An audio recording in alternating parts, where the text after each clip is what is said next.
তার কারণ সে আমাদের জন্য যদিও জীব হত্যা মহাপাপ, কিন্তু আমরা নিরুপায়। 1 মাস আগেও এই ভীমরুলের পাহাড়টা খুব ছোট ছিল, এখন ধীরে ধীরে অনেক বড় হয়ে যাচ্ছে এবং অনেকগুলো ভীমরুল, এই দেখেন কত বড়। আমরা আজকে রাতের মধ্যে 2 ভাই, এই যে আমরা 2 ভাই আজকে প্ল্যান করতেছি যে একে পুড়ে দেবো আর কি, তার কারণ সে আমাদের জন্য হুমকি হয়ে দাঁড়িয়েছে।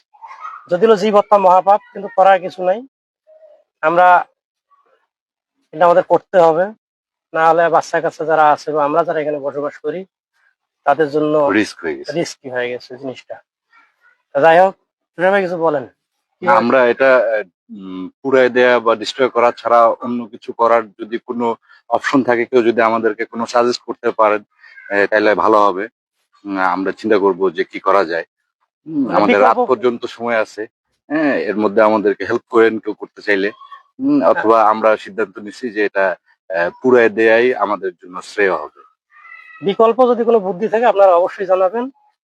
আর দেখেন অনেক বড় হয়, তাহলে কিছু করার নাই, এবং খুব কাছাকাছি, যেহেতু বাসার খুব কাছে, কিছু করার নাই। একদম 7-8 ফিটের মধ্যে। হ্যাঁ, 7-8 ফিটের মধ্যেই।